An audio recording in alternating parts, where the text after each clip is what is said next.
کرتار صاحب، آج آپ نے DHQ اسپتال کا وزٹ کیا، وہاں پہ آپ کو بریفنگ دی گئی ہے، کتنا مطمئن دکھائی دیتے ہیں جو پچھلے 5 سال سے جو بے قاعدگیاں ہوئی ہے، جس طرح کوارٹرز ایشو ہے، دیگر ہیلتھ ایشوز ہے، کیا کہنا چاہیں گے؟ بسم اللہ الرحمن الرحیم۔ سب سے پہلے تو میں مشکور ہوں کہ آج چمن DHQ میں ہمارے DHO صاحب نے، ہمارے MS صاحب اور ساتھ ڈپٹی کمشنر صاحب اور ہمارے جو کنسرنڈ لوگ ہیں یہاں کے ہیلتھ ڈپارٹمنٹ سے، انہوں نے جو ایک تفصیلاً بریفنگ دی ہے، یقیناً اس میں کمی بیشی تو میں نہیں کہوں گا، بلکہ اس کے اندر خامیاں بہت ساری موجود ہے جو کہ ہماری اپنی غفلت کی وجہ سے ہے، یا پھر ہماری گورنمنٹ کی جو وسائل ہے اس کو کم نہ ہونے کی وجہ سے۔ یعنی ہمارے پاس یہاں پر چمن کے DHQ میں لیٹسٹ قسم کی مشینری پڑی ہوئی ہے، ہمارے پاس ایکوپمنٹ جو ہمیں ریکوائرڈ ہے وہ ہمارے پاس موجود ہے، لیکن ہمیں ان کو فنکشن کرنے کے لیے ہمارے پاس ریکوائرڈ سٹاف نہیں ہے۔ یعنی جو لوگ اس چیز کو آپریٹ کرتے ہیں وہ ہمارے پاس ٹیکنیکل سٹاف کی تقریباً یہاں پہ کمی ہے، اب وہ باہر سے لانے پڑتے ہیں۔ باہر سے جب آپ لاتے ہیں تو وہ پھر ان کے لیے اور بڑے مسائل ہیں جو آپ کو پتہ ہے سر۔ ساتھ ساتھ آپ ہماری DHQ کے اسپتال کے حوالے سے تقریباً ہمارے بجٹ کے بھی بہت بڑے مسئلے ہیں۔ ان سب سے بڑھ کر جو سب سے بڑا مسئلہ اس وقت ہم فیس کر رہے ہیں چمن میں، وہ یہ ہے کہ ہماری جو 2 سال پہلے ڈسٹرکٹ قلعہ عبداللہ اور ڈسٹرکٹ چمن کی جب ڈویژن ہوئی تھی تو اس نوٹیفیکیشن کے بعد ڈسٹرکٹ کی ایریاز تو الگ ہو گئے، لیکن وہ جو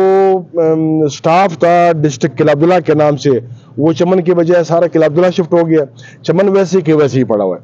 تو ابھی اس کے اوپر ہم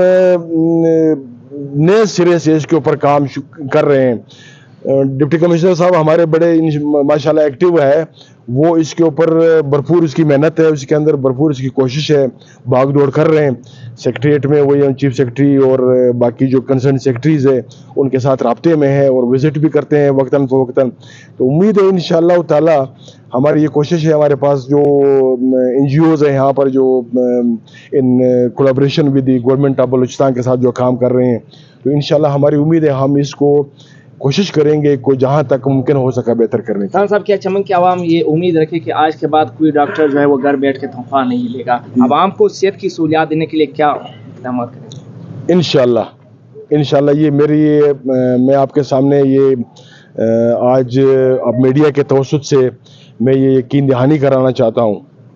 اور انشاءاللہ جہاں تک ممکن ہوا انسانی کوشش تک ڈاکٹرز نہیں، صرف جو بھی جس کیپیسٹی میں ہوگا گورنمنٹ امپلائیز، چاہے وہ میڈیکل سے اس کا ریلیٹڈ ہے، چاہے وہ لوور سٹاف سے ریلیٹڈ ہے، چاہے وہ کسی اور ادارے سے ریلیٹڈ ہے، ہماری یہ کوشش ہوگی انشاءاللہ تعالیٰ کہ وہ گھر پہ بیٹھ کے کم از کم تنخواہ نہیں لے گا، اور اگر وہ تنخواہ لینے کی کوشش کرے گا بھی تو میرے خیال میں گورنمنٹ حرکت میں آئے گی۔ عوام کو صحت کی سہولیات دینے کے لیے مزید کیا اقدامات کیے؟ دیکھیے ہمارا یہ پروگرام ہے انشاءاللہ تعالیٰ کمنگ ڈیز میں ایک ٹراما سینٹر چمن کے حوالے سے ہماری یہ کوشش ہے انشاءاللہ تقریباً کہ ٹراما سینٹر لے آئیں، تقریباً یہاں پر لوگوں کو یہ سہولتیں میسر ہو۔ باقی جو فیسلٹیز یا جو سہولتیں ہمارے پاس آلریڈی موجود ہے، اگر ہم ان کو فنکشن کرنے میں کامیاب ہو گئے یا وہ ایکٹیو ہو گئے تو میرے خیال میں ہمیں باہر سے کوئی نئی چیز لانے کی ضرورت ہی نہیں، انشاءاللہ تعالیٰ کوشش ہوگی ہماری، انشاءاللہ بہتری لانے کی کوشش کریں گے ہم۔ Thank you sir. Thank you very much.